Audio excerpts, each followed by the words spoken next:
You have now arrived at Stadium and Gale. The snap, the kick, it's been blocked again! Oh my! It's been blocked again! He's going to heave one deep down the field. It's going to be to the goal line. It's going to be gone! It's a touchdown! And the Gators have won the game! Tyree Cleveland! Oh my! I can't believe what I just saw! Dropping back to throw, pops and fires the ball over the middle. It's Dory! It's Dory! Dory's got a touchdown! Oh man! Dory's got a touchdown! Hands it off to Harvin. He comes back. Say goodbye. Ahmad Black, in his final game as a Gator, takes it all the way home and sends Urban out a winner. You have now arrived at Stadium and Gale.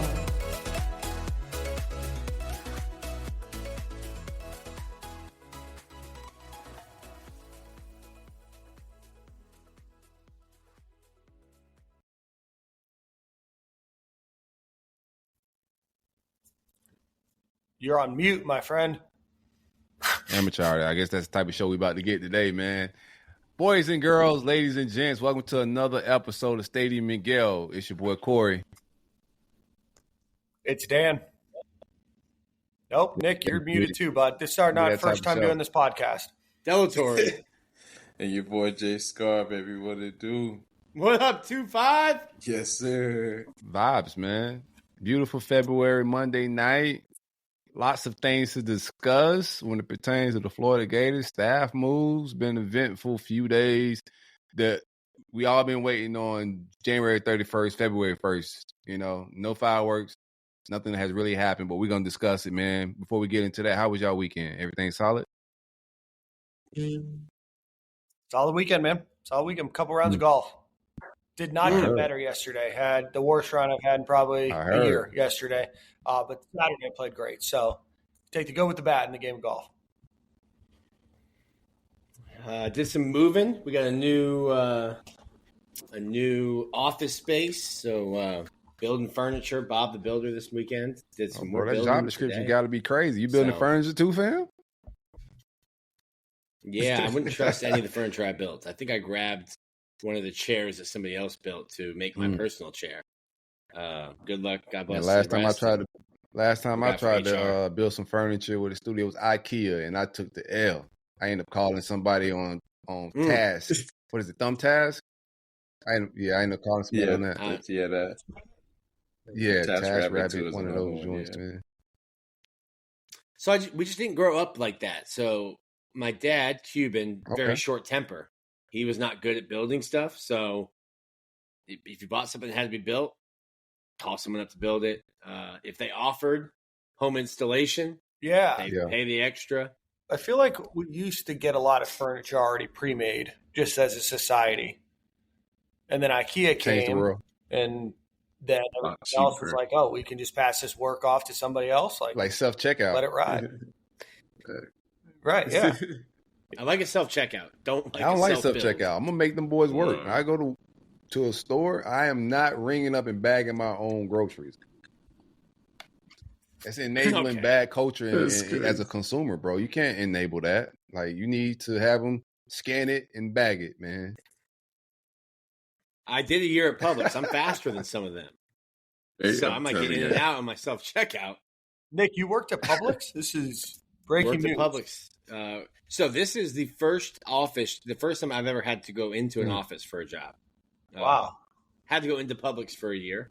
Welcome to the real world, Nick. The way that Publix works too, when you're like when you're getting hired, you just like put your name in and they assign you a store. I drove by 3 other Publixes get to my Publix.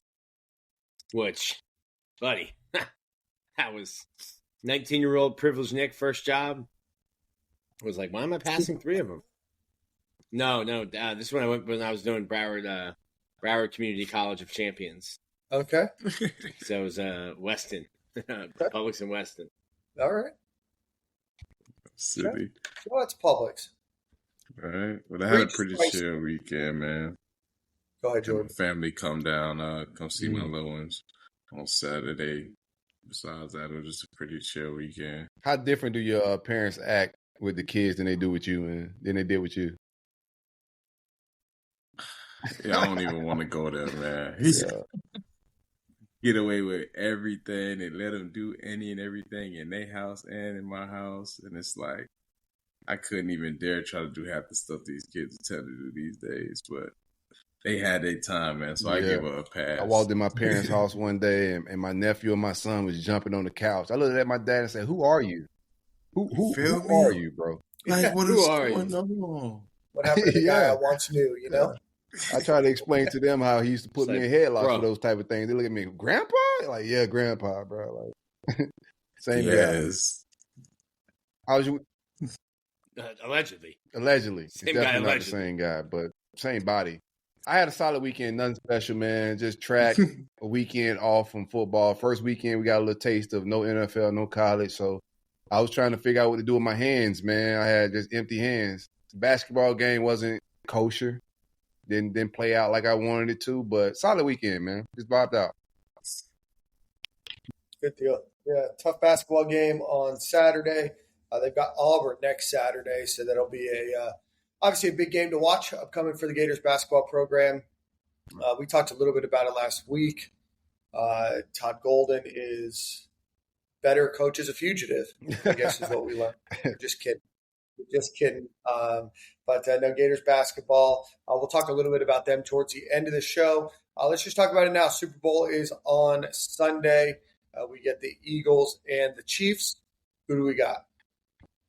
I'm going with the Eagles, man. I'm just going with the Eagles. I'm tired of the Chiefs winning. Big Chauncey Gardner fan, so I'm just going to roll with the Eagles just for that, man. I want to see Chauncey go crazy. And Gilly celebrates the best. So. Chauncey and Fred. Right. Some Gator boys, a ring. I was rooting for Kansas City last weekend, or 2 weekends ago now. As a Dolphins, have to. People didn't understand that, and I'm like, it's the hell with the Bills every year. It doesn't matter who they're playing. Right. Never going to root for the Bills. The Chiefs could have won the last 9 Super Bowls, and they're playing the Bills in the AFC Championship game, and it's let's go Taylor Swift. Let's go Travis Swift. I'm ready for it. I'm never rooting for the Bills, the Pats, the Jets. Never. Yeah, that's how I am about the SEC, to be honest with you, about a lot of programs. People are like, oh, you don't have SEC pride? I'm like, no, we got to play with these boys each and every week in nearly every sport, and I don't want Alabama to win. I don't want Georgia to win anything. I don't want Auburn to win anything. Hell, I don't want Vanderbilt to win anything. So to hell with SEC pride. I want them all to lose. Just being a bully. I would love to see Vanderbilt win a bowl game. They don't got much. I mean, I think it's closer than you can think about it 10, 15 years ago. Yeah. Awesome. Yeah, but I'm rocking with the Eagles, though, man. I know we got Warney over there with the Chiefs as well, but we got Fred and Chauncey over there with the Eagles. So my boy Fred is about to be 3 times Royal in the Palm Super Bowl. alumni, baby. Royal Palm 561, man. Right. Fred is the greatest player of all time for my school, bro. That's crazy. Who was it before? Yeah, it was me before Fred, man. Fred just eked he out got the first UF place. offer, he just edged me, man. As soon as the offer came, he retired his jersey right then. Hey, you're still on the Mount Rushmore. I wouldn't even be on the St. Thomas Aquinas Mount Rushmore. That's true. It's true.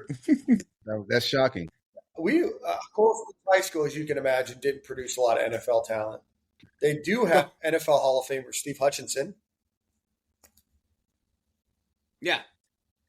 St. Thomas has that's about it. NFL Hall of Famer Michael Irvin. Yeah, we got a long list there. Yeah, Brian Piccolo's in the Hall of Fame. My school followed the rules and didn't tamper and illegally. So you're the GOAT. So first off, you got to how dare you? Disgusting allegations. We are the Wisconsin of Broward County football, while you guys are the Miami Hurricanes. Wisconsin is nice, man, because Wisconsin actually beat Miami. That's true. Who's the greatest player of all time out of Coral Springs High, man? Give it to me. Greatest player of all time out of Coral Springs High. Oh, Steve Hutchinson. Okay, I missed that. Yeah, NFL Hall of Famer, offensive lineman. You probably haven't. You might got Fred but played with this team. another school. Yeah. He was in the 80s and 90s. An incredible player, incredible offensive lineman. But, I mean, we had Walter Dix, multiple bronze medal winner in the 100 and the 200 in 2008 Olympics. He used to coach my son. Was, good friends with my brother. Yeah. Oh, really? The first track team that my son was on was Walter Dix. Yeah. Yeah. Well, yeah, Coral Springs High legend. I had you didn't know that you, in your well, he went to Florida State, though, right? Yeah. Yeah, he did. Yeah, to run track. He was not a good football player unless it was on kickoff. Yeah, 100%. He lives up here. He used to run a youth track program. I think he's coaching at like FIU or somewhere down Nova, somewhere like that. But he was also running the AAU track team. That's who really got my son started. He's like 4 or 5 years old. Was Walter Dick. Crazy. Man, us Coral Springs High people, we stick together. We impact the Knowles family in ways that you could never imagine. You know? All right, man. I mean, come to listen to Florida Gators and our discussion on Florida Gators coaching, and stick around for the conversation about the Coral Springs High School. That's what the people are here for, man. Yeah, I think we're losing viewers as we're talking about them. So let's get into the Brunt Insurance Saturday and let's get on to the show. Stadium and Gale is powered by the great folks at Brunt Insurance and Financial Services. Anything you need insured in the Southeast, but most importantly, from Panhandle to the Keys, my man Greg can take care of you. Visit bruntinsurance.com or give them a call at 954-589-2204 for a free quote. It costs you not a single penny or dime just to see if you can save some money. Shout out to Brunt Insurance. They've been covering my home for a while now. Greg is always by the phone, ready to answer that call better than any customer service that you can find. So tap in with my guy Greg. Again, bruntinsurance.com or 954-589-2204. Greg, what it do, baby? There it is. All right. We talked a little bit about Vinny Sinceri last week. We talked about what we might see in the coaching staff in the coaching update leading into January 31st. It is now February 3rd, or if you're listening on your podcast platform, February 4th. And there's still some question marks. I think we have some ideas, and it still doesn't mean that there couldn't be change. I think a big thing to note is coaching staff rules are changing. The number of coaches that you can have, and then you can also delegate 10 coaches plus the head coach to be your recruiting staff. And I believe that can be a mix of coaches and analysts, not just on the field coaches. Is that my understanding, Nick? Yeah. Okay. That's perfect.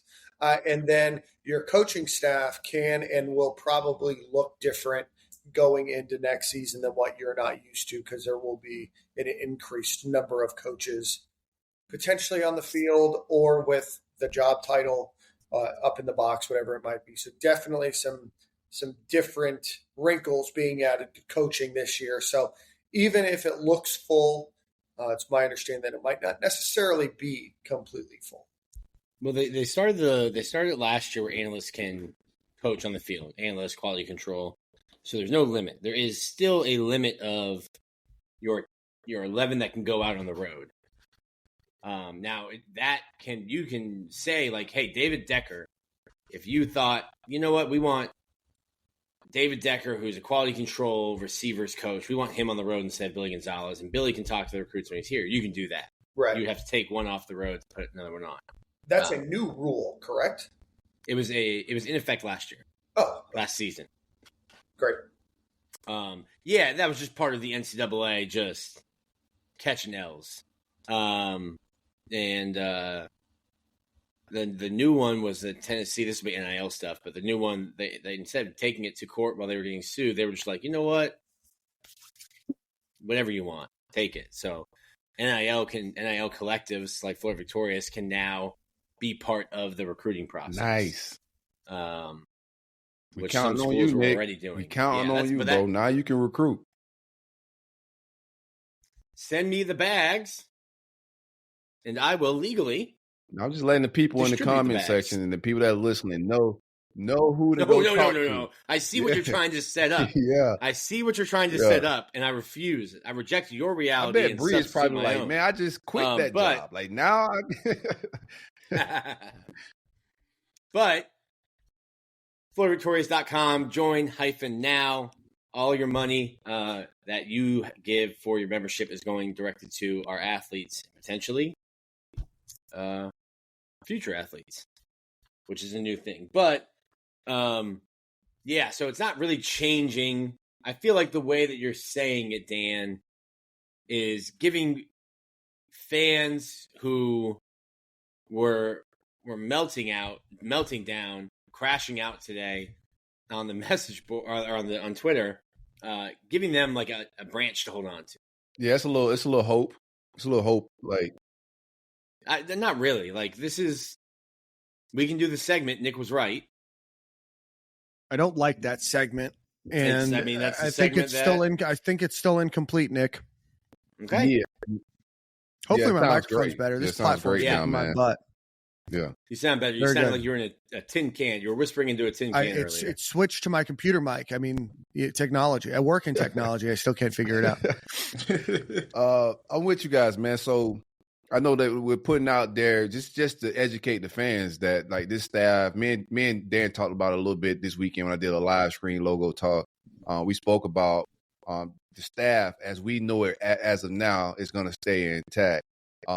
Things may change here because this is a fluid situation, but that doesn't mean the staff is complete, because like guys like Tim Skipper, who we're going to talk about in a little bit, and other support guys, aka analysts, they can also coach on the field now. So there is an opportunity for Billy to add to the staff in some capacity to help out a lot of our complaints when it comes to in-game coaching, the middle eight, that type of stuff. So we'll see how it all plays out. But yeah, Dan, not really putting out no hope or any false wishes or anything like that. It's pretty much what it is now. Like, they can actually make the staff better, even though we're keeping some continuity. We'll see how it all plays out.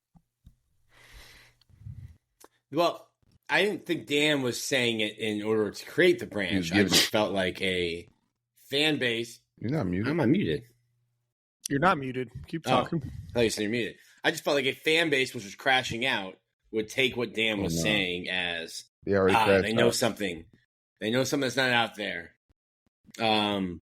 Like, unless, and the NFL jobs are being gobbled up quickly, unless the NFL takes a coach, like, this is going to be the staff.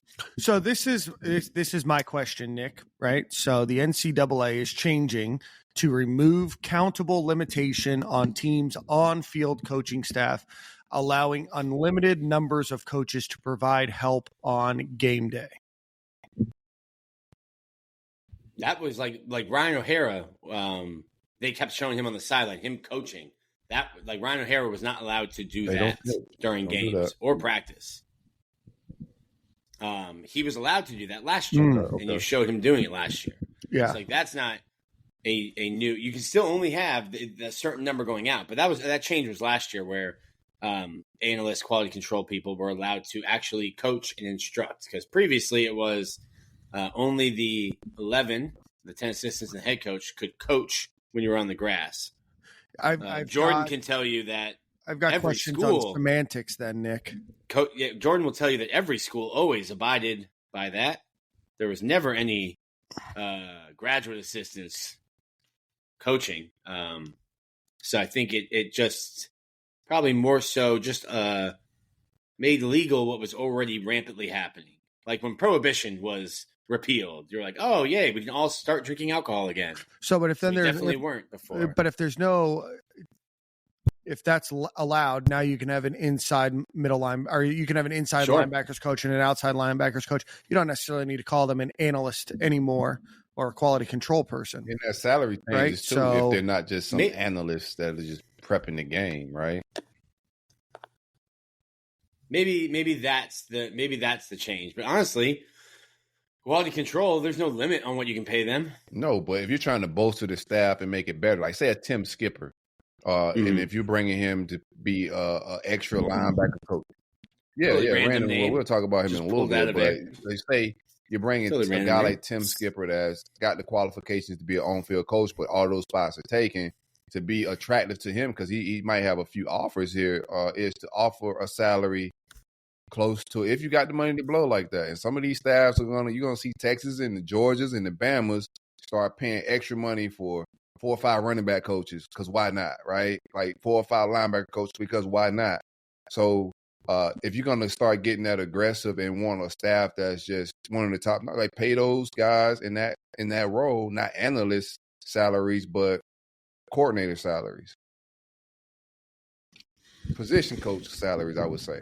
Well, all the same around here. Like it doesn't. And I think that's where you start to get a little bit more in the NFL model of having, a wide receiver coach and then an assistant wide receiver coach, or multiple assistant wide receiver coaches, where one is coaching the outside, one's coaching the inside. I think we might see some changes to titles and maybe an elevation of what some of those people could or could not be, right? I mean, this is conjecture, not just being a parody show, not joking around about that, just conjecture about what I think could happen over the next couple of, not just at Florida, but in college football. Yeah, I think this is, NIL has, you hear a lot of like the mid-major coaches or smaller schools being like, this is ridiculous, so-and-so's offering this. I think this is where you'll really see the separation start, where it's just like, yeah, we have 47 position coaches on our team because we didn't want so-and-so to be the linebacker coach and recruit against us. Keep away. You'll start to see Kirby doesn't with recruits. You don't think he's going to do it with coaches? He's done it with coaches in the past. They've taken some coaches from us just to play keep away a little bit, man. We'll see how it all plays out. But it's interesting, though, because we're getting into a place now where a lot of schools are trying to figure out how to supplement rev sharing. And where is that going to come from? Like, I think we're going to see a lot of the non-revenue sports, baseball, and probably more men's sports because of Title IX, but baseball, softball, men's lacrosse, men's swimming, you're going to see programs just disappear because schools aren't going to be able to fund that, right? And to fund those sports. And if you get rid of a women's sport, you got to get rid of men's sports. So you'll just see men's sports leave. Title IX is a scam. That's a federal law. Scam. That takes a while to get rid of. Allegedly. I think there's more to Title IX than just sports, but yeah. So let's get into it. Tim Skipper, Corey, you were breaking news on Wednesday, I believe it was. Out here breaking news and whatnot, bro. I saw. Yeah. Let them know I'm not I'm not your league. He's definitely not leaking around here. We got some sources. And we got this is a parody show sometimes, but on other times we're very serious, man. But now I broke the news. Tim Skipper was interviewing. Some people reported analysts. I was told something different when I first got the information. But you got to play semantics a little bit, because if it's a 4-position coach, like, where is he at? Because all the spots are taken. But if we could get Tim Skipper in, who was last interim head coach, defensive coordinator at UNLV. He coached here before, coached Jordan Scarlett at running back, then moved to linebacker. He's just a football guy. But I think it would be a good hire if we could get him in any capacity. He's not a yes man. He's a leader of men. He's an excellent recruiter. Like, you put him on the trail, he's a dog. He's also know the league. He knows the SEC a little bit. So it will be an absolute great hire. We'll see what happens, because I don't know if he's absolutely sold on the analyst. From what I'm told, he may be still looking around, but I think it's something we should be aggressive at, before he started looking around doing other interviews. I think that's a guy they should close in on. And that way, if you do have guys that take other jobs, you have a guy that's suitable to just promote up. If Tim come in as an analyst, say we do get poached at linebacker, or you want to shift the staff around, you got a guy already a part of the program that gets it, that you can just promote up and not have to do this whole coaching search again. So I'm with it. Right. Yeah, most recently the interim. Fresno. He was the acting head coach and then the interim head coach at Fresno State. Yeah. So no, give give us the firsthand account, Jordan, as a player, coached by Tim Skipper. 1 year directly, another year indirectly. What's Coach T Skip like? He's a pretty laid back dude, man, for the most part. He's very straightforward when it comes to like what he wants and then like basically how he wants it. And yeah, he's real like reasonable, I think. Like if you're doing what you're supposed to do and when he wants to say, he's not that coach that's gonna be like all over you and like making sure that you're doing your stuff. He kinda lets you like be a pro early. I think he got that from kind of his dad and his brother also coaching the league. So he's like, listen, I'm not here to baby you guys. Like, I'm going to get you ready for the next level. And that's basically me just treating you like a professional. And I think he did a good job with that, with like not babying us and holding our hands and being like, hey, did you go to class? Hey, did you do this and that? Like, he wasn't really too much like that. So I think that was a good thing for us overall. So he's a pretty laid-back dude, though. So I think whoever gets him, whatever group gets him, whether it's linebackers, any spot on the defense, they'll be fine. As well, he's a really good recruiter. So I think the more guys, I'm gonna let you go. I'm sorry, Dan, but the more guys I think that we have that are former head coaches and coordinators, is the better. You know, that's it. Yeah, no, absolutely. Jordan, what makes him a really good recruiter? What makes any coach a really good recruiter to you in your experience? Not just did they get to know you, did they take an interest in you, but what made him stand out to you as a really good recruiter? I think it's just the way he can like get real personal real fast, and just a sense of like he's very understanding. He kind of gets to know the kid fast, and like he's really good at like reading people. You know what I'm saying? Like he could meet a kid, sit with him for a few hours maybe, or meet him a couple of times, and he kind of can read what type of person he is. Like you heard P. Ryan when he told the story, like watch out for Scarlett. I know that was too bad, but he already knew who I was, and I was only with him for a year, and like he knows his guys, and he knows what to say to each one and how to like basically make each one feel comfortable and feel good. So I feel like that's what really separates him from being a good recruiter, is that he's real understanding. I feel like he still has that young mindset because he's not like married with kids or anything like that. So he kind of lives the bachelor life, can relate. Yeah, you feel me? He can relate to a lot of kids because he's living that lifestyle still. So not like as crazy as we are, obviously, but like just in the sense of like he's not married with kids. He's on like bachelor lifestyle. That's what most college kids are doing, to be honest. So he can relate to you, have some good jokes with you, and be able to make you smile. Love it. So Tim Skipper interviewed on Friday, and then we wait and see what comes of that situation there. As far as we know, it's on the linebacker. As far as Corey knows, it's on the linebacker analyst type of position for UF. With that, Billy Napier will be calling your plays according to Zach Albaverdi, who reported that news today. I think I didn't get the chance to listen. I think he mentioned that on Gators Breakdown as well, that he will be calling plays. No offensive coordinator change. Well, kind of. No play caller change, but the offensive coordinator change according to Zach Albaverdi. We're going to get there in a second. Yeah. So, but from a play calling perspective, it will be Mr. Napier calling plays again, and it's our understanding that he did that for almost all of last season as well. So, if you listen to the show, not a surprise to you. I've been telling you that for a while. Yep. So, well-informed listeners here on Stadium and Gale. Well-informed listeners. So Billy Napier will be calling plays. It is what it is. So we're going into 2025. Billy Napier will continue to call plays. I thought it was some good questions just reading and catching up on it, seeing the small. I haven't checked out the full episode, but I thought it was interesting, man. Like a few things. We'll see what happens. And if anything changes, because I do think that DJ Lagway elevates the offense. I do think that his skill set just elevates the play, and his reads are touchdown to check down. So he does bring a different element than what Mertz did, which we said all like before they even made DJ the starter. I thought that was something different that DJ brought that could better, what Napier is calling. And then we got to see some flashes of how good offense could be when DJ Lagway could use his legs and his arm. That kind of dwindled down and went away once Lagway had the hamstring issue.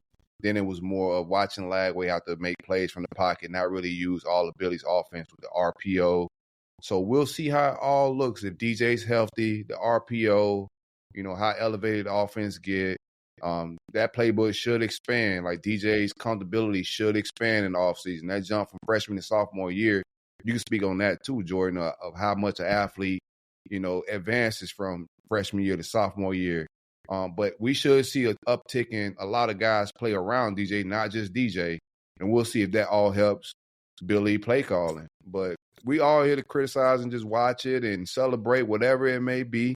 We're not shutting anything down. The program is going to run. And we still gonna get these lies off, man. Jordan, what is that jump like from freshman to sophomore year? I think you definitely get a little bit more comfortable in the system. Obviously, coming from high school, you jumped into the SEC. You feel like you're a little bit nervous. You're playing with the big dogs a little bit. Then he obviously got to play like a good amount this season, so he kind of knocked that off early. But I just think the more he gets comfortable within the system, I'm glad we keeping the same system. Yeah, you sticking so to that. Doesn't have to Jordan ain't hearing nothing we saying about for real. Coordinators, none of that. I don't want none of it. I don't need no excuses that he's getting familiar with the new playbook. It's gonna make me mad. We already set. He showed me enough flashes to where I'm comfortable rocking out with what we did last year. Like, give me a healthy Lagway and we gonna make plays. So I'm all about him feeling real comfortable in the scheme. Hopefully he can get with his guys this offseason, man. Just get some off time, not time that's scheduled, like off time, to where he can get good time with all his receivers, find his guy, find his 1 or 2 guys, and let's just rock out, man. I feel like reasons why offense is so successful most of the times is because they're just so comfortable with each other. They know their breaks. They know what they want to do. They know where he's going to put the ball at, and it just looks natural. You can put on a clinic out there. In pass blocking wise too, you get Austin Barber back, Jake Slaughter's back. Devin Manuel was Florida's best pass blocker per grades, but only 58 snaps. Rod Kearney, Fletcher Westfall, Damian George, Christian Williams, not Christian Williams. Sorry, no, Christian Williams transferred. Yeah, not Christian Williams. Bryce Leavitt, Najee Harris is back. You're getting a lot Jason of guys Vandamella, back. Right? Potentially, right? Yes. Yeah, I mean, he's back. Yeah. Yeah. No, I mean, in terms of expected contributors in the future, former highly ranked 4-star, 5-star guy. So, Caden Jones, Cam Waits, you have a really experienced offensive line coming back to protect the running back room. Solid. And I know people were mad about receiver in the portal, but you got Dallas Wilson late. You got Dallas Wilson on campus. So we went in saying, hey, you need 2 in the portal. And then you get – is Dallas Wilson still a 5-star? I saw some – in my heart. I think it depends on what service you look at. Yeah, he's a 5-star to us. You know what I mean? I saw the rankings shift and no games had been played, and he dropped 37 spots. You don't work there no more now, so let's throw him under the bus. The only thing that I can think of – the only thing that I can think of is because he didn't play in the All-Star game, that there's a little penalization there. Right. I'm trying to think outside the box here. It's dumb. It's not. I wasn't making the face at you. Yeah. The face was not made at you, Dan. Yeah, no. I mean, we know these rankings don't seem to ever make sense, and we see a lot of people climb when nothing has happened. I mean, we've seen people climb hundreds and hundreds of spots after the season's over. They're usually committed to a few schools that have very large fan bases that subscribe to their network. And I'm not saying there's a conspiracy, but y'all about to make me rant about these recruiting services. I'm not stupid. I don't want to bash anybody's business, but I'm about to rant. I was born on a Wednesday, but not last Wednesday. You know what I mean? Pretend to care about stars for the last couple of years. No longer. I just 24 months, and then on the 25th month, you decide to take it away because of whatever, and they're already enrolled in college. He's a 5-star. I don't care what y'all selling, what subscriptions. None of y'all ever ran the route tree. Yeah. VB3's a 5-star as well. I don't care about none of y'all opinions, man. Y'all never put on a helmet and did any of this to be taking away 5 stars. Don't get caught up in that, man. These boys are top-notch elite receivers that we got coming here. Dallas Wilson actually tweeted about it. Say, bro, you're not gonna care about this in 2 weeks, Dallas. I promise you. You've enrolled. Congratulations on that. You know, you've enrolled. It's been quite the journey. There's a lot of work that had to get done. I was biting my nails worried about him not getting in. I was about to delete some tweets. But go ahead. You want to talk about that real quick? No, I was just gonna say he worked very, very hard and waited until the very last second, and they got him in. And so if you see him in Dr. Kellerman's class or whoever, just say hi and tap on the shoulder and say, hey, thanks for working hard the last couple of weeks. Don't worry about that fifth star, bro. You got bigger fish to fry.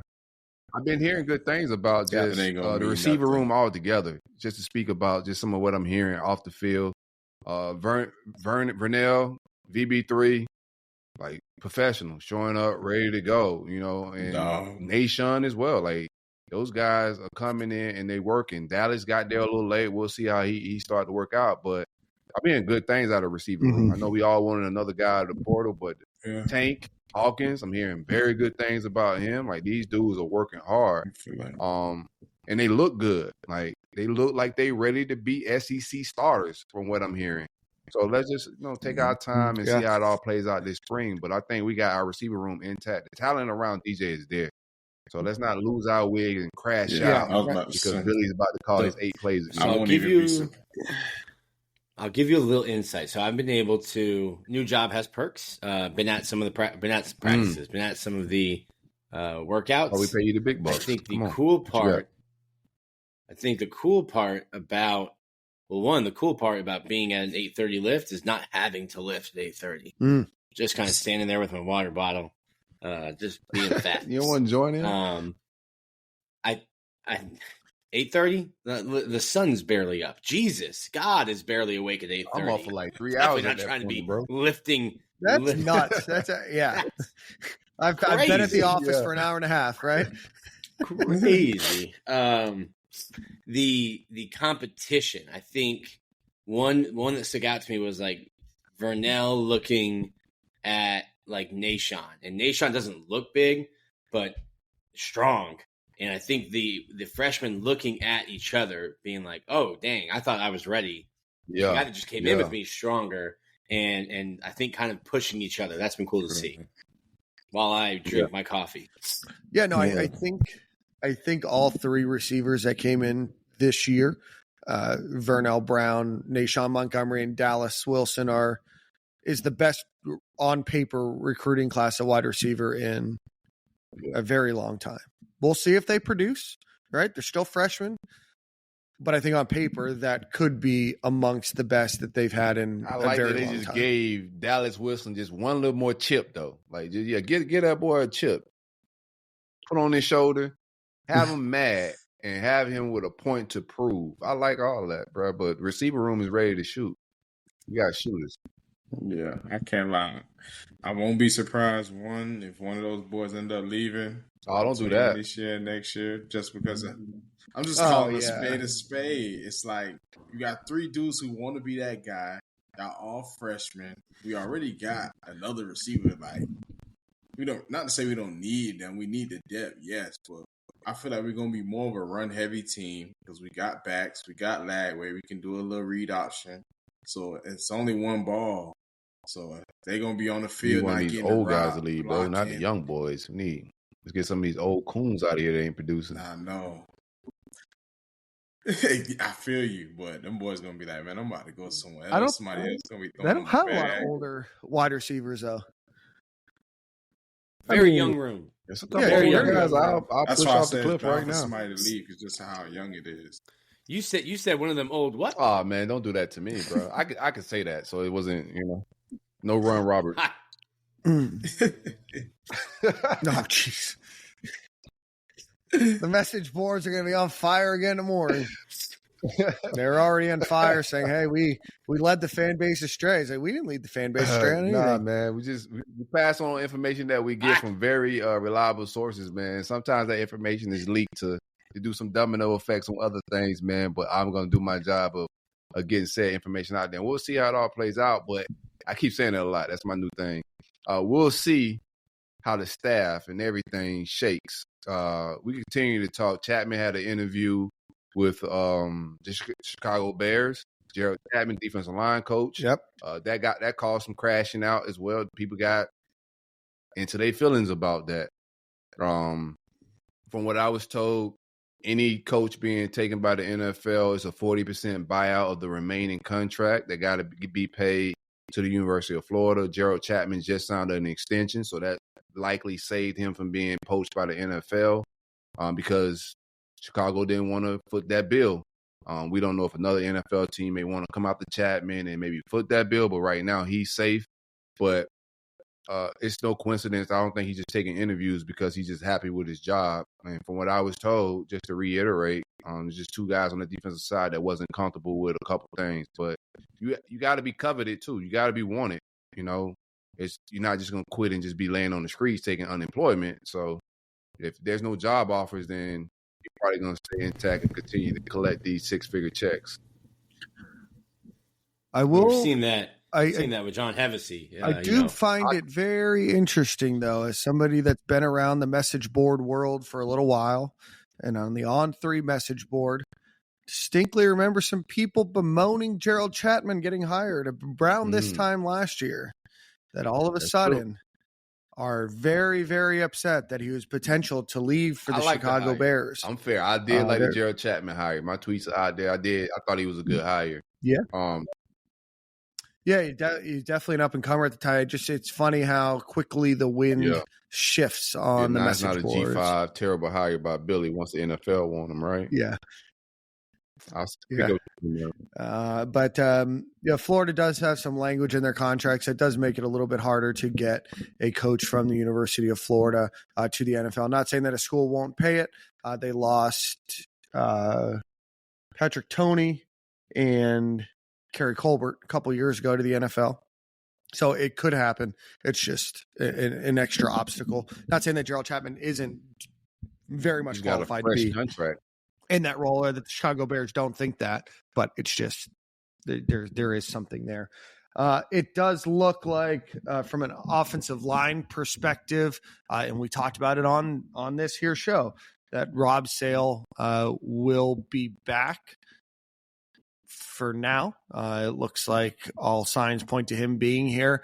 We had talked about it a couple weeks ago, but there might be a position title change, and we alluded to that on this here show as well in terms of what his title is moving forward.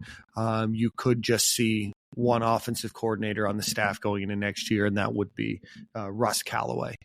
Who would have that role. In part of the interview, from some of the notes that I read, it did seem like Billy Napier, in his interview with Dave Waters, did talk about how the co-offensive coordinators have helped alleviate a few things off of his plate. But, again, I'm still in the position that Florida needed a dedicated offensive coordinator going into this year. Dedicated play caller. Dedicated play caller. Sorry, I think of them as the same because most people do, right? But not here. Yeah. I understand what you're saying. Russ Callaway, I think it's very interesting that Rob Sale took a pay cut, took a position, title taken off, because we keep saying that these position titles mean nothing, right? That's what a lot of people are saying. These, don't worry about co-DC, co-offense coordinators, just to get guys more money. But I think when you're taking the title of OC from a guy like Rob Sale, who's business-wise, they've been having a relationship for a long time, but also a little friendship there. So to take that title away from a guy that you had to attract from the NFL at that time, he was a Giants offensive line coach, so he got that title. I don't think it's just a title thing. I think there's more to come with it. Because why take it away? Could be the case. Why would you take it away? I don't know. Tell me, if anybody got a reason why you take OC underperformance at what? Because we all saying the offensive line got better, right? There's an improvement. Well, and he's produced. He's the only coach that's produced All-Americans. So 2 why out of would the he last take 3 years. supposed pace cut and position title taken away if it's just in title? You're just asking questions, Corey. Maybe he likes White Buffalo. I like White Buffalo too, man. It's a fine establishment. Yeah. No, but I mean it's a very valid question and one that we have wondered about often on this show. Right. So you have one dedicated offensive coordinator. You have one dedicated play caller who is the head coach. You have 2 dedicated co-defensive coordinators and a bunch of question marks on what the rest of this staff makeup might look like over the next few weeks, months, and heading into next year with some changes, or at least alluded changes that Billy Napier and some of our sources have told us. Very nice. That's something I've learned these last 2 weeks. I'm not the only host on here with sauces. No. Yes, no. We got a damn we got the hot sauces, sauce man. factory. We got the on sauces. Stadium and Gale. We do. Co-DC with Vinny Sinceri, because that's one of the people saying they're just throwing around. From what I was told, no, that's not the case. Ron Roberts played a big part in getting Vinny Sinceri here. And I think the duty is going to be very similar to what Austin Armstrong called. I think it's not just a title and just a play on getting him more money or anything like that. He's got a real co-DC role. And there's some people, man, that I speak to behind the scenes that speak very highly of Vinny Sinceri, and they think the hire is going to be a home run. I'm talking about actual SEC, ACC coaches that I've talked to. They think it's going to be a good hire. But in my opinion, just the co-DC and the way we're playing with co-DCs, like, T-Rob is a co-DC at Georgia. Like those titles aren't just being thrown around at serious programs. So I just question just the titles of the codes being thrown around to maybe guys that haven't really put the track record to have those type of titles in the SEC. But in coaching circles, people think highly of Vinny Sinceri and his future in coaching. Yeah. So that's where we're at. The play calling duties are not changing. With what? DC? What depends? DC. I was told that Austin Armstrong called most of the games last year. He did not. I was told this by actual I think players. he relayed plays in. Defensive players who played. Cam Jackson spoke about it at the Senior Bowl this weekend and said Austin Armstrong.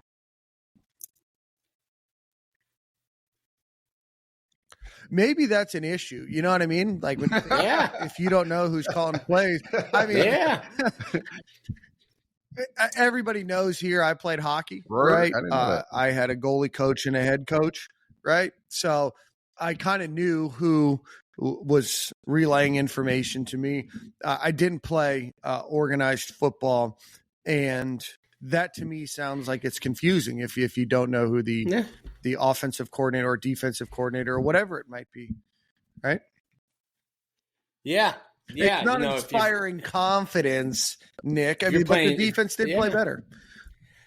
Outside of A&M, Miami, Texas, the defense played well enough to win every game. I try to make Texas a wash for even the defense because they was up against incredible odds, man. The kid, he could sling it.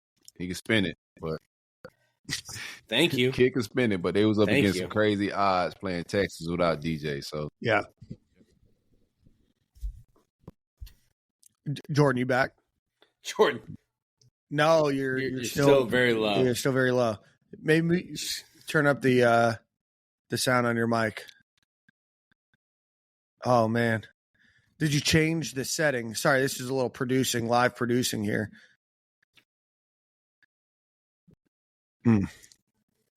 No, it sounds, we can't hear you. Yeah. It's starting to sound like microphone's got in a chokehold. And the eyes are closing. No, it sounds like but yeah, no. Yeah, no, I think that's the biggest question mark going into next year is what, not the biggest. There's a lot bigger question marks. This is just a tiny question mark on what Vinny Sanseri's role is. And I know that there's more to being an offensive coordinator or defensive coordinator than just calling plays on game day. There's a lot that goes into planning, and Jordan and Corey, obviously you can talk more about that. But I am going to be curious to see what his role is. But Corey and I do have two very different sources, and I didn't even communicate with Corey until I heard what I heard. And Corey's like, I heard literally the exact same thing about Ron Roberts specifically going out and getting Vinny Sanseri to join this program. So that's when I knew Ron Roberts was staying. That's when I knew that Vinny Sanseri was targeted for the role and will have a elevated position on this coaching staff. Whatsoever. Let's move off of coaching a little bit. We've been dragging it. Yeah. So that's where we're at. Let's get a couple ad reads. Quick shout out to our friends over at Game Time Sidekicks. Go visit GameTimeSidekicks.com. Use promo code Stadium15. You get 15% off of your order. Jordan just showed his. I've shown mine. Corey's and Nick have both shown theirs in the past. A lot of great designs, a lot of great options for the University of Florida fan in your life. They have a lot of other schools beyond just the University of Florida as well. So go visit GameTimeSidekicks.com. Use promo code Stadium15. You will get 15% off of your order. The guys that run the company are great guys and definitely worth supporting. So GameTimeSidekicks.com, promo code Stadium15. We have National Signing Day tomorrow. Did you guys know that? I thought it was Wednesday. Wednesday. Well, depending when you're listening to this, it's tomorrow or it's a week ago. I was talking to the future. This is future Dan talking to them. So National Signing Day, that's how unimportant it has become. The very first time I ever met Corey, I believe, or maybe it's the second time, was at a National Signing Day event in St. Pete. Yep. Yeah. So we met at a cigar bar. I was in between meetings at work. I swung by for a couple hours, walked back into the office smelling like an ashtray, but it was absolutely worth it. That was probably 7-8 years ago. Longer than that, bro. I was trying to remember the guy name that owns the cigar bar. He's a Gator. He's Gator alum. He volunteered his spot for that. We had it there a couple years in St. Pete. I'm forgetting the name of it right now, but yeah, you went throwback with that one. Signing Day, we're only looking for like one, maybe two guys. I think they got a reclassification coming from. I got the kid's name written down somewhere over here. I'm forgetting off the top of my head. It's a DB out of South Florida, out of Miami. But we're only looking for And then the other is cornerback Onis Conan Banny, who is still technically committed to Tennessee. But if you look at the crystal balls and you look at the recruiting prediction machine and you look just at the overall tenor, it does seem like he will be joining this class. He's 6'1", 180 pounds, out of Heathwood Hall Episcopal School in Columbia, South Carolina. He is a composite 4-star, ranked as the 361st player in the class of 2020. You must really like this kid because they've been after him pretty aggressive since early signing day when he was supposed to make a decision. He pushed it back. So they must really like this kid because I don't think we that thirsty for freshman corners. I think that the freshman DB Hall was pretty solid. So good flip. You know, he's a good DB. Yeah, unless they expect some attrition. Right now on 247, the Gators have the number 7th ranked recruiting class in the country. That's changed a little bit. They jumped Michigan just barely. I don't think if you add him, they would jump Auburn. So again, Florida's 7th in the country in recruiting rankings, 5th in the SEC. The SEC is crazy. Yep, only Oregon and Ohio State are outside of the SEC, but the recruiting rankings right now are Texas, Georgia, Ohio State, Alabama, Oregon, Auburn, and Florida. Good spot to be, right? Number 7 with muted Nick. Nick is on mute. The two that are ahead, my goodness, they spend money. Well, there's 6 of them that are ahead, and I think they all the 2 that aren't SEC. Oh, the 2 that are not SEC. Gotcha. Yeah. No, they are absolutely throwing down Benjamins. What we throwing down? I mean, Texas A&M throws around some Benjamins too, and they're looking at our dusty rear end right now. Why is our rear end ashy? Yeah. Bunch of spending enough money to buy lotion. I think the differences in that top 10 aren't that huge that like people make it. You know, like it's not. No, of course not. But the higher we go, the more pumped I am just to brag about it. You know, more if we like top 5, but like it's really from that point when you're in the top 10, it's really about who's developing better at that and who evaluated better and getting to that next level to performance on the field. But you just picking that. And just picking at small things if you care about finishing 7 and not 5th. Like, it's just not that big of a deal. But overall, you know, the class is, we're going to talk about recruiting a little bit more here. The class is super solid at every position. I think they did a good job.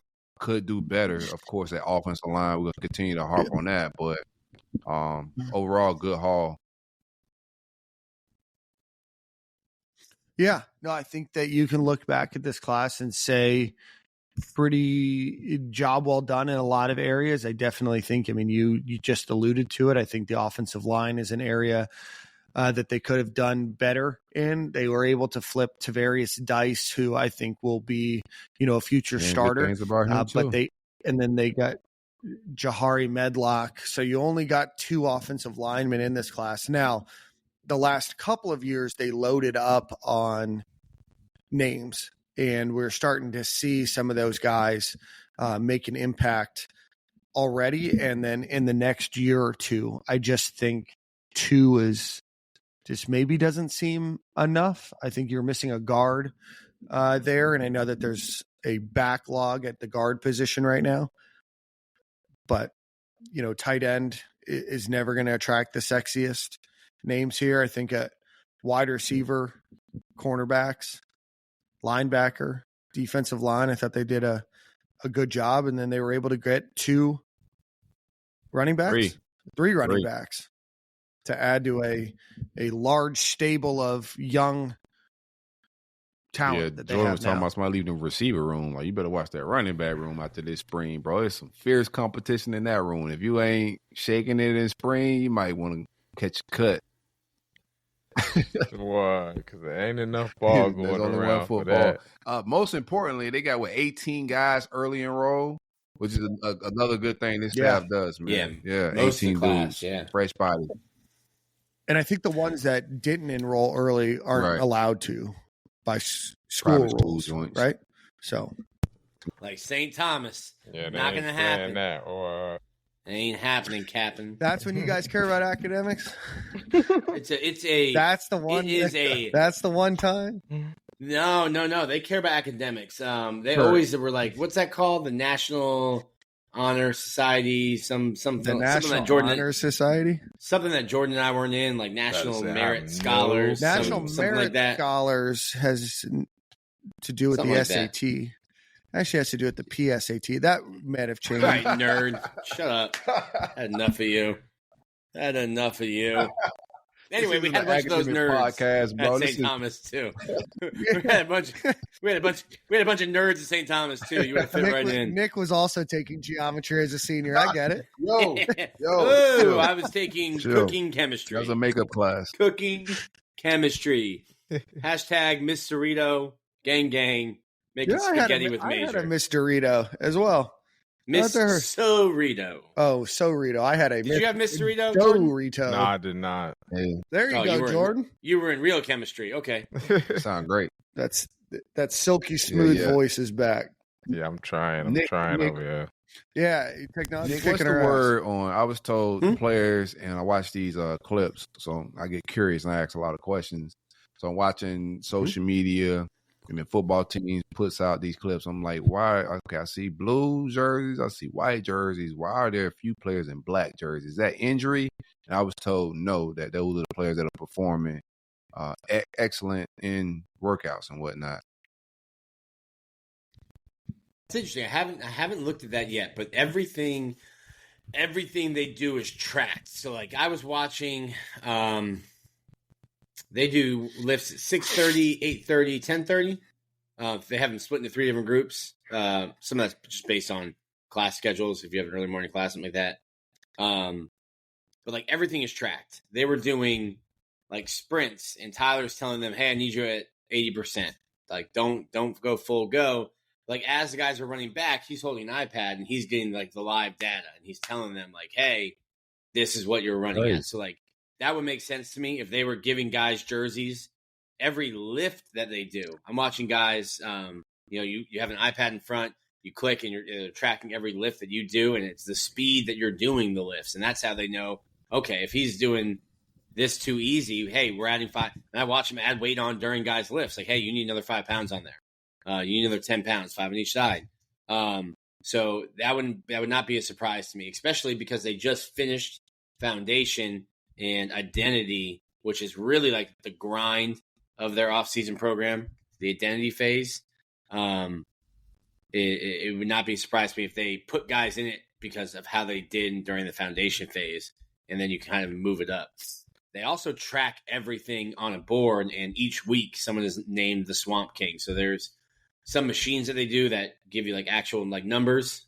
And then they also keep track of every single position group who has the top lift in squat, bench. They do like the hammer pull for back. Everything is tracked. So that wouldn't be a surprise to me. They easily have the data to say who's performing well. 3 of the black jerseys that I saw was all defense. I saw Miles Graham, Cam James, and Michael Burrow, which is good news. I need Michael Burrow to go off at defensive tackle. Yeah, Burrow. Watching some of these guys lift, they're freaks. Like George Gumm's a freak. Who else? Tate Foster was a freak when I was there. He was in the group that I've watched a bunch. That's Dan's man. Not that 630 groups. Like I'm missing Pup Howard. Pup Howard. I talked to him last Thursday. I was like, "Hey, I haven't seen your group." He goes, "Yeah, I'm at 6:30." I'm like, "I'm not going to see your group." Okay. Do they still do mat drills or no? Man. No, mat drills was a Savage thing. Oh, okay. Mat drills was a urban thing, which was Mickey Marotti. And then Savage worked under Mick. So that's the Mickey Marotti tree is Matt. You had to do mat drills? Hell yeah. Early in the morning, the sun ain't even thinking about coming out yet. Give us a little peek into what mat drills were, because I've gotten it from Tate Casey. It took several whiskeys to get Tate to open up right now about what happened at mat drills. Tate goes, "It's a brotherhood thing. We don't talk about it." And then I saw Tate talking about it to Netflix, and I go, apparently it's just a money thing, Tate. Right. Netflix sent you a check, and you were all open about mat drills. Don't work. You got to pay for it. So I had to buy Tate some alcohol, and then heard about mat drills. Very, very few rules in mat drills, like no biting. Yeah, nah, it gets intense, bro. No groin kicks. Yeah. Other than that, it seems like there were no rules. It's definitely intentional to basically push everybody to their highest potential and edge. Like, you either gonna want to fight the dude you're going against, or just be pissed off because you lost the rep. Like, it's high energy at 5:30 in the morning. Like, it's just maybe like 4 or 5 different drills going on at the same time. Everybody kind of split up throughout the field.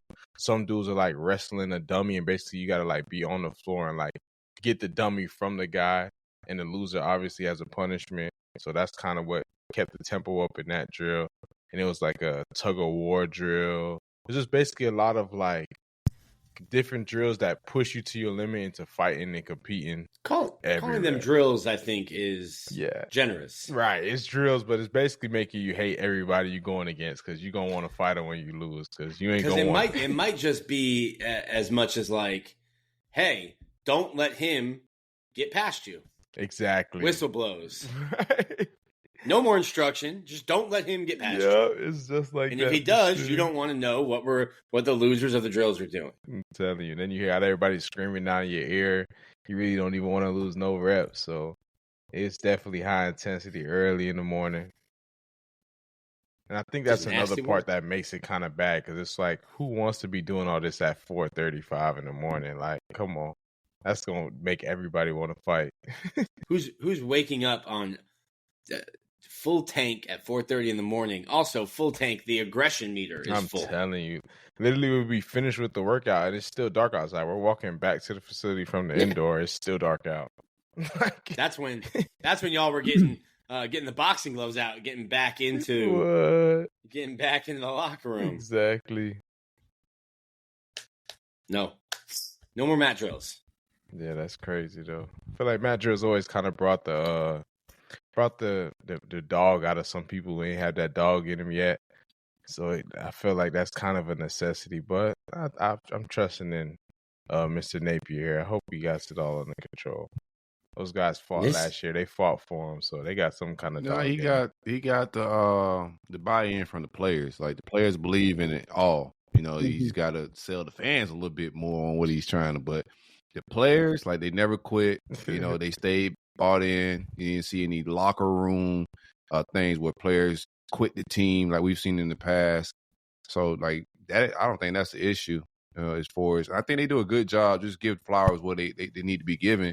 I think they do a good job of just bringing football players, like football players, not guys that test well and just do 7-on-7 and drills well, but these guys have football mentality.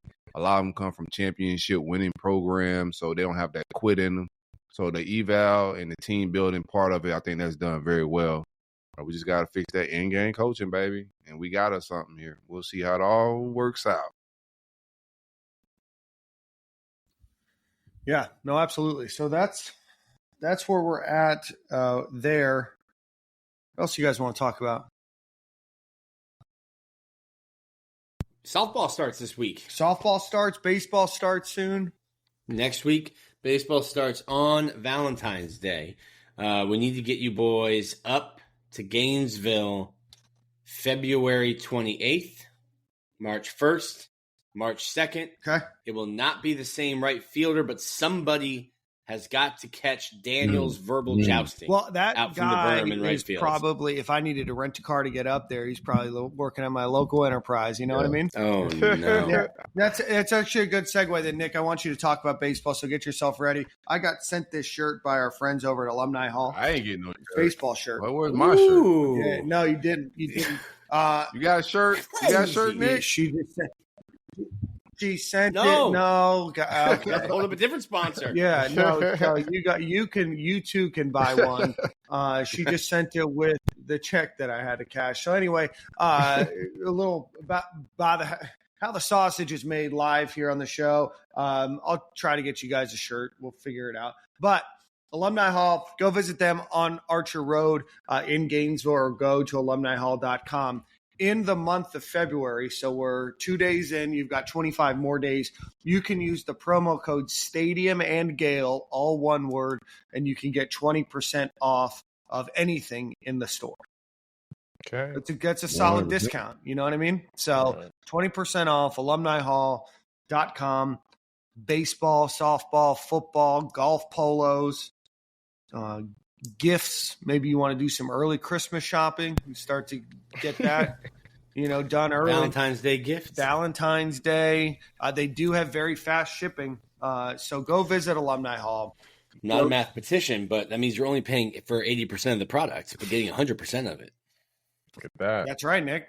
That's right. Quick math. And then Quick math. Yeah. So get it while the prices are low. You got at least another 30 days for prices to be low. I can't promise they might not go up after that. So Stadium and Gale is the promo code, all one word, alumnihall.com, or visit them on Archer Road in Gainesville. Nick, give us the 411 on baseball. Yeah, baseball coming in. Well, softball, first off, coming in this season ranked number 1. Okay. Talked to Tim Walton. Only the second time I've talked to Tim Walton. You can check it over on our YouTube you weren't page, on the show when he came on to interview. No. I've only talked to him like twice. Yeah. Hey, Tim immediately started talking about my gray hair. They're doing a bobblehead night for Tim. And he said when he got the design back before they sent it out, he was like, "Am I actually this gray?" Can you imagine how big my bobblehead would be if I ever had one? It'd be like twice the size of a normal bobblehead. If the spring would be doing a lot of heavy lifting to make it bobble and not just sink. Right. Yeah, that'd be a tough look for a Dan Thompson bobblehead. Well, Jay Scarlett too. Jordan's got a head. Yeah, I big got a head little noggin on me too. Nah, I can't lie. Big head gang. So shout out to Tim. They start this week. Home game against UNF. I believe it's Thursday, and then they have a tournament in Tampa. They do, but they start the season ranked number 1. Right. Talk to him and talk to some of the girls on the team, and their thing is like it doesn't matter what the little number says next to us when we're on TV. We're getting everyone's best game, just being the University of Florida. I think they get to host Oklahoma and Texas this year. Oh, wow. So both of the newcomers. And Oklahoma is nasty. But nice to get Oklahoma in Gainesville, because whenever you were playing them in the past, you were playing them in the College World Series, which is essentially a home game for them. So they haven't met our secret weapon Dan in that outfield. Heckling. Dan. No, I'd be respectful. Come on. Elite heckler, Jordan. Like I'm talking about top tier heckler, man. He had a Miami player ready to quit the game and come up and fight him. I'll be honest with you, Jordan. I think we rattled him, and it wasn't just me. We got some other people involved, but he had Dan. I would say Dan was the Energizer Bunny for the people around him. Yeah, people around were kind of like being respectful, being like a boo boo, and then Dan brought this high level. There might have been some Google searching. Ain't nothing wrong with it. Dan's heckling seemed researched and enthusiastic. Yeah, he was rattled. He had a throwing error. He had back-to-back plays that he routine made plays. Critical mistake. Job well done, brother. He was rattled. Job well done. And then he started looking up like, who is that making that noise? Like, who's talking trash? I was like, oh my god, this kid he's ruined. Yeah. They're like, is that really a guy in his mid-30s yelling at me? Yes, it was, Mr. Miami. Yes, it was. Baseball starts, like I said, Valentine's Day. We'll just run you through real quick. The weekend rotation will be Liam Peterson, sophomore. Pierce Capalla. I was a little worried about Pierce Capalla, 6'8", 6'9" left-hander. His velo when he got here, he was throwing 96, 97, 98. He's had back surgery. He's had shoulder surgery. He'd been sitting like 90 to 92, and I was like, not good. That's velocity for the casuals, got him back man. up You to just 90. said velo. Yeah. Velo, sorry, velocity. His velo velocity was up to 95 on the fastball. He's got a great slider. It's also just a weird look. You don't get a lot of 6'8", 6'9" pitchers. Throws from like a low 3/4 angle, so it looks like to a left-hander that's coming from behind you. And then Sunday right now, Jake Clemente from South Florida. Shout out to Douglas. Not too many shout-outs because they beat us. No, that was my rival high school. They beat us in everything, as you can imagine. So you called them a rival. That was when they would play like the sophomores, freshmen. I mean, kind of. Yeah, they consider you a rival. We had a game every year called the Pig Bowl, where the mayor of they're in Parkland and we're in Coral Springs, right? So, but I don't know, just a few minutes away from each other. The mayor of the losing school had to kiss a pig. That happened once. It was my senior year. You would have thought we won the Super Bowl. I think we went like 3-7, as you can imagine. But we beat Douglas. I think we beat Taravella that year too. Went out high. Stinks too. Well, obviously. Douglas stinks at football. That's because anybody that's good gets illegally tampered with by the likes of Pinecrest and St. Thomas Aquinas. Man. Just chill. IMG Academy. That's where wild allegations for a higher institution of learning. Right, yeah. Cardinal like Gibbons, they're, American Heritage. Gibbons cheats, Heritage cheats. Yeah, they all cheat. Yeah. Those other filthy schools. Let me be clear. None of our players got tampered with to go to those schools. Right. No, they did not. We've gone for the academic side. So you've got those guys. Aiden King from Dan's favorite vacation spot, a local Jacksonville, Duval County boy. Aiden King. Don't do that. Don't do that. Don't do that, bro. That's not his move. That's not. Duval. Yo, he killed me when I heard that. Set it up perfectly. I was really over here just. when I saw that, I was cackling. I probably got tagged 7 or 8 times on Twitter about it. Oh my God, that made my day. Anyway, that's got to be good for Nick, at least 9-10 losses. Duval. Aiden King, 2 coaches, Kevin O'Sullivan and another coach on Florida's staff, gave me a Brady Singer comparison. Okay. Oh, wow. We call it a comp in the baseball world, a Brady Singer comp to Aiden King. That's high praise. If anyone in that Friday, Saturday, Sunday spot falters, do not be surprised if Aiden King is starting on a weekend at some time soon. Wow.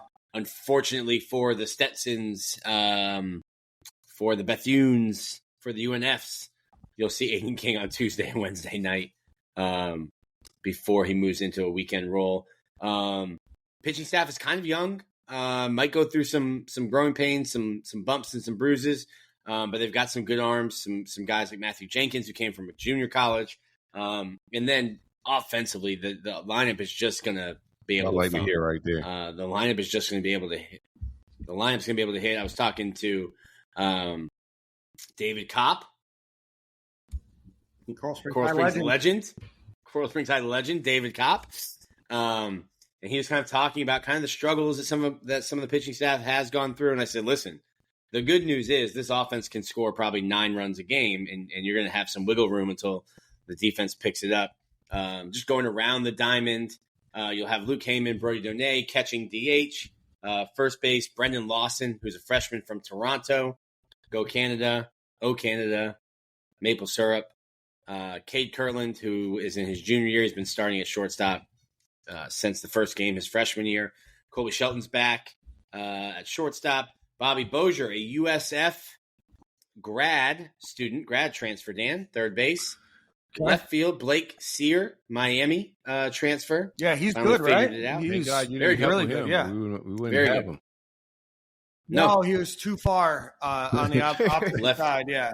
I think he was even playing – I think he might have even been playing infield. He was an infielder, outfielder for them. Yeah, I think he was playing shortstop that game, if I remember correctly. He'll be a left fielder. Center field is Kyle Jones, a transfer from Stetson. This is a real glove in the outfield. Probably the best center fielder Florida's had since Judd Fabian. Where's Buddy Reed at, man? Judd Fabian was as good as Matt Dendecker. Buddy Reed's going by his original name, Michael, now. That's probably why I can't find him. And Buddy Reed is I don't like that. Buddy Reed is 30 years old and trying to become a pitcher now in the minors. So coaching staff near you. Trying to get that boy on some content. We got to get him on the show, man.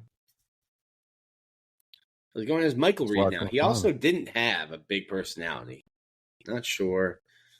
He's great for content. And then Ty Evans back. Buddy? That's huge. Like getting. I'm calling him Buddy. Michael Reed. I don't care if he's 50. Yeah, I can see why getting rid of Buddy at 32. I could get it. My bad. I'm going to call him Michael, bro. I feel him. I feel it. Yeah. That's respectful of you, Corey. Yeah.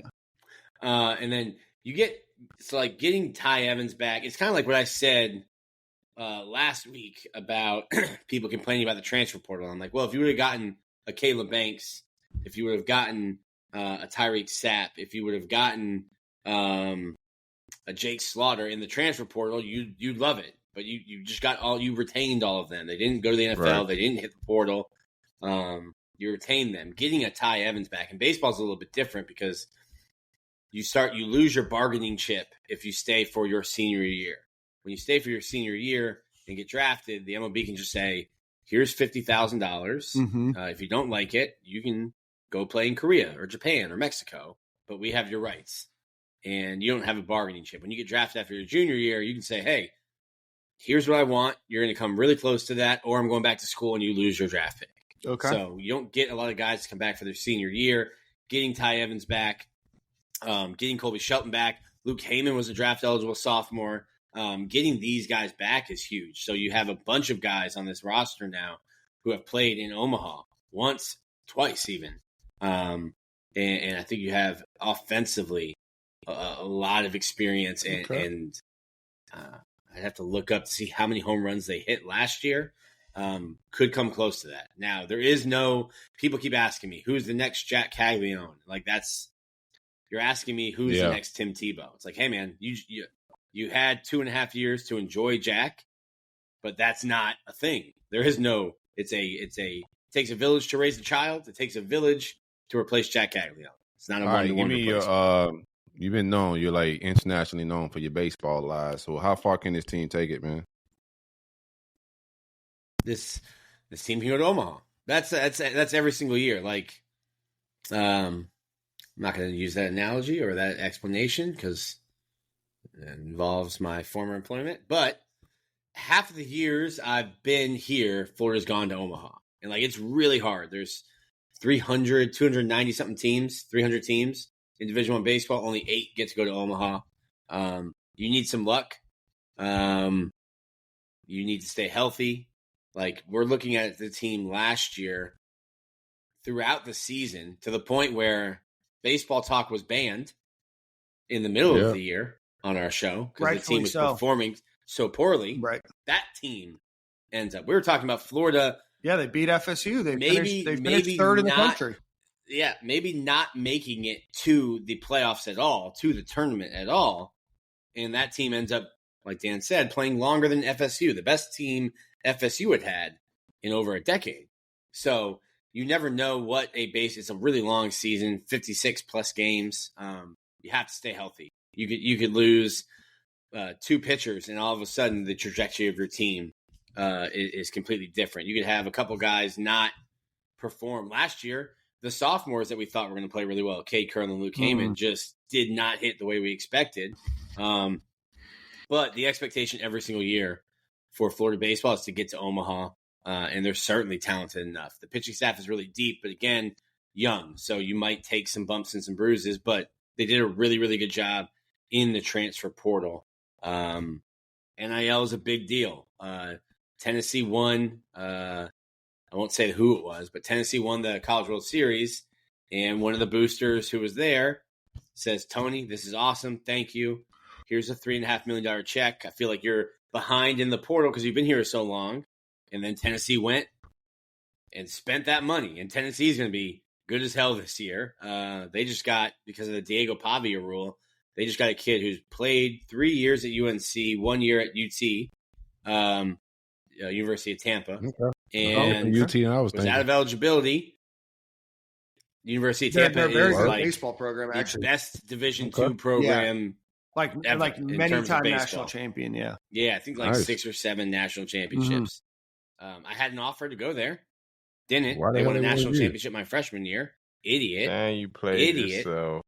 I played myself. Jeez. Nick went to the middle of nowhere, North Carolina, when he could have been hoisting the college baseball national championship on Soho. You know? Trying to figure out.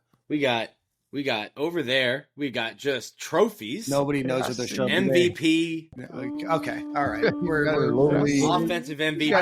Gold glove. Trophies over there. Pop your ish, Nick. That's high school, and that's my dad offloading stuff from his house to put it up here. Wow. But shout out to you though for having your high school awards on the wall still. Those are all high school baseballs too. Those are all home runs. I like that idea. I'm gonna get my stuff from my mom's house, man. All my high school and Pop Warner stuff, man. Nick, when are those from St. Thomas, or are they start at any time at any point? Those baseballs? Yeah, those are St. Thomas. Wow. Okay. Come on, man. That's legendary stuff back there. I just enjoyed alcohol. Jordan, you can understand my reason for speculation, right? Like, listen, Dan, you can chirp the Miami right fielder. You're not chirping me. We're way past our prime, but our prime was good. Yeah. I feel it every day when I wake up. I'm like, man, don't wake up the way I used to. I might go, go vegan, change it up. No, certainly not. Listen, if my days are numbered, I'm going to enjoy the days I have left, and that's certainly not eating plant-based. Don't knock it until you try, bro. Don't knock it until you try, man. You might. Yeah, I've had an Impossible burger. Don't go it's not Impossible. Go to Planta. Like, you want to order a good vegan burger where they make a patty out of like actual vegetables and it's not random mystery meat. Yo, hit up Planta, man. That's a good way to like bridge yourself into plant-based life. And plant-based don't mean you don't eat anything else. Just make majority of your meals about plants, man. I still eat fish. I'm just gonna start a carnivore diet.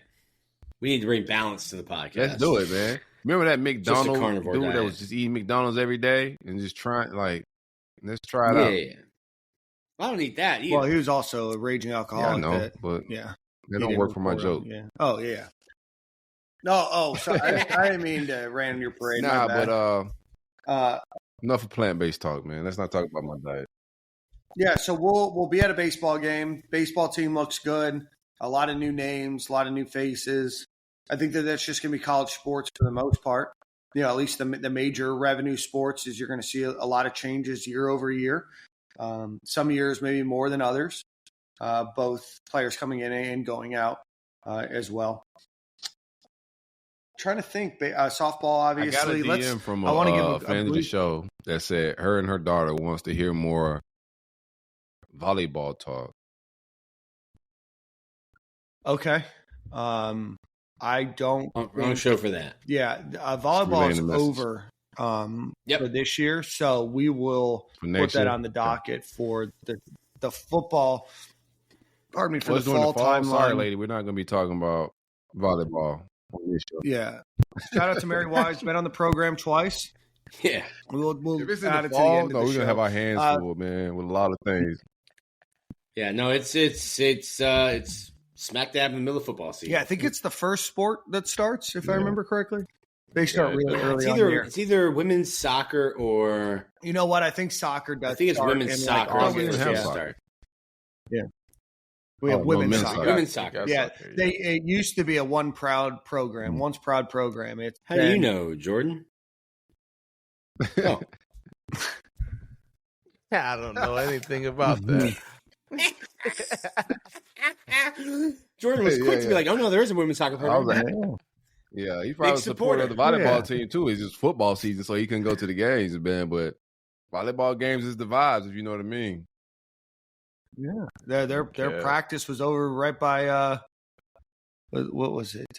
Lakeside. That's where they practiced. Jordan knows, and then they would play their games at the track field, track and soccer stadium there.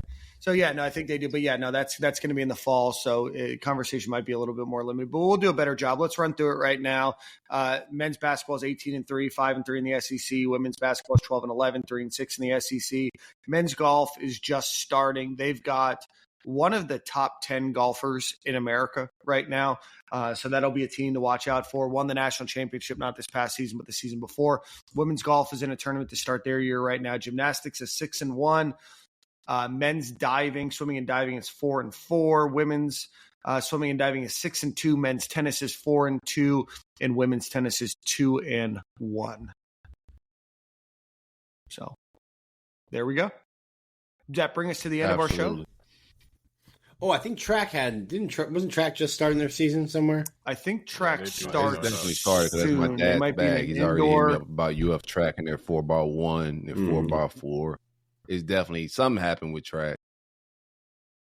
Yeah, it starts. It's not in your dad's bag. Keeping those kids. Oh, nah, bro, they're just reckless, man. Like, I don't even know who that dude. He got soft for me. Pause. And golf hosts the Gator Invitational this week. Track just started. Sorry, Nick. I want to talk about that, but track just started. Indoor track, and then outdoor will be right after. So the indoor SEC championship is at the end of February, and then outdoor will start after that. But it looks like they had a couple very days good at the Razorback Invitational. The University of Florida will continue its national championship streak. As long as Mouse is there. Get Mouse on the show. Shout out to Mouse. They'll catch at least. They'll catch at least one. Yeah, we want. Nick, I know you can get a hold of Mouse, man. Nick, this is your like now that the streets know that Florida Victorious can go recruit. Like we holding you to the fire for that, and also getting Mouse on the show, man. We need to make it happen. No, I can. I'll email him after the show's over. And the Gator Invitational, I think Florida Golf only hosts one tournament a year. It is this week. Let me see when it starts. Good content here as I search Florida Golf. While we get that going. Nice. You do. No pressure. So golf will start They played a little bit in the fall. February 15th. Yeah, February 15th and 16th. Big lies. So they already participated in the Southwestern Invitational in Thousand Oaks and Sherwood Country Club. Yeah. But this is when their real season will start with the Gators Invitational, followed by the Southern Highlands Collegiate event, which is sponsored by Dan Mullen will be out there in his new Rebels polo. Yeah, and then you've got a couple other matches before you get into the SEC. Jordan's guy Dan. But Ian Gilligan is the name that you're going to want to look out for. I believe he is ranked in the top 15 or top 20 right now for golfers in the PGA College rankings. In the top 30 there get the opportunity to play on the Korn Ferry. And if you are number one overall, you get the Korn Ferry is the kind of the minor leagues of professional golf. And then the winner of the overall best golfer of the year gets her PGA card for the year. Very nice.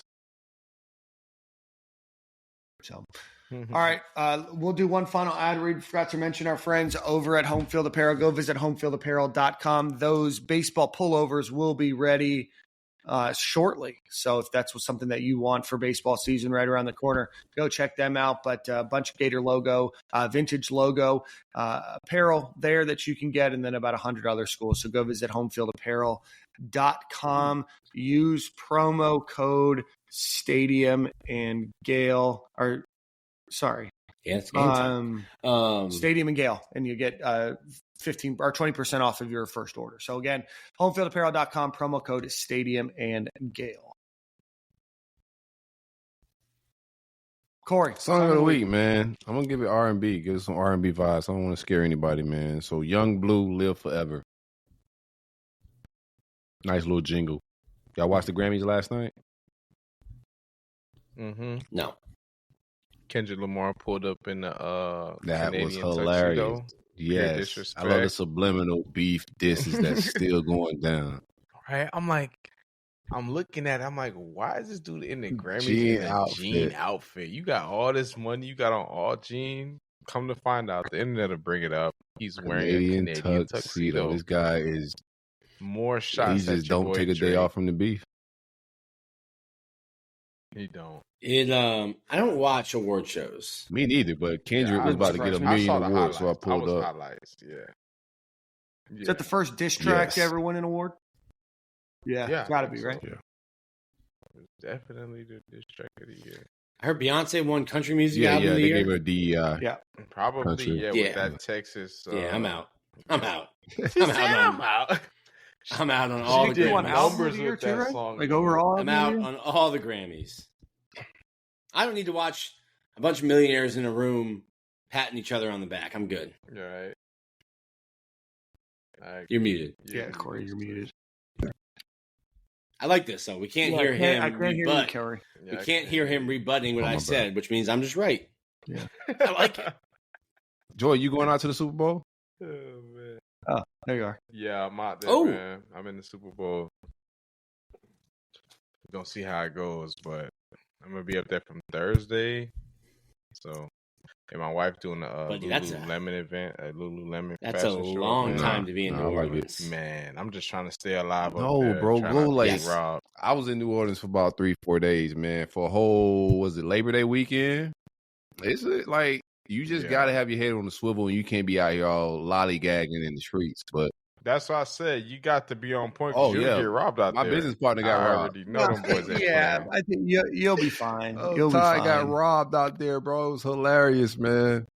Yeah, niggas get robbed out there. I ain't wearing nothing crazy. I'm on my nothing. I got $0, brother. Jordan's wearing that gas station double long white tee. Not see any jewelry for me this weekend. That weekend. New Orleans is all. You've been in New Orleans before? Yeah, like on some chill stuff. Obviously, for like a lot of game days and stuff like that. But all the times I've went there and we got great a little free food, time, man. it's never been just. Incredible the food is amazing for sure. Elite. Absolutely, all weekend, but you're gonna just trying to stay afloat. I know my girl gonna want to go out, go to all these Super Bowl events. I'm a fan really of the just Super scared of this Bowl flight. events, Y'all bro. seen how Like, go partake in them, man. What's going on with all these flights, though? Can we talk about my that wife for a is second? flying. I'm scared I might drive up there. My wife's from like the DC area. My sister-in-law are taking my daughter on a flight to DC. Greyhound. Try and talk him out of that. Probably Just the stay safest home. time ever to ever fly into DC, to be honest. I'm trying to tell you, I ain't trying to fly nowhere. I don't care you where guys it's will be at. all right. I think you guys will be all right. We out of here? I'm just trying to, there's been tens of thousands of flights since then. Obviously, our thoughts and prayers go out to that whole situation and everything else. 100%. Hopefully get to the bottom of fixing that, making sure that instances like that don't happen again. But I think you guys will be all right. You guys will be all right. Got to put positive vibes in there. Yeah, please. I need good juju. Yeah. Jesus. Positive One of vibes. the reasons I'm not going because I don't want to jump on the flight, man. Like,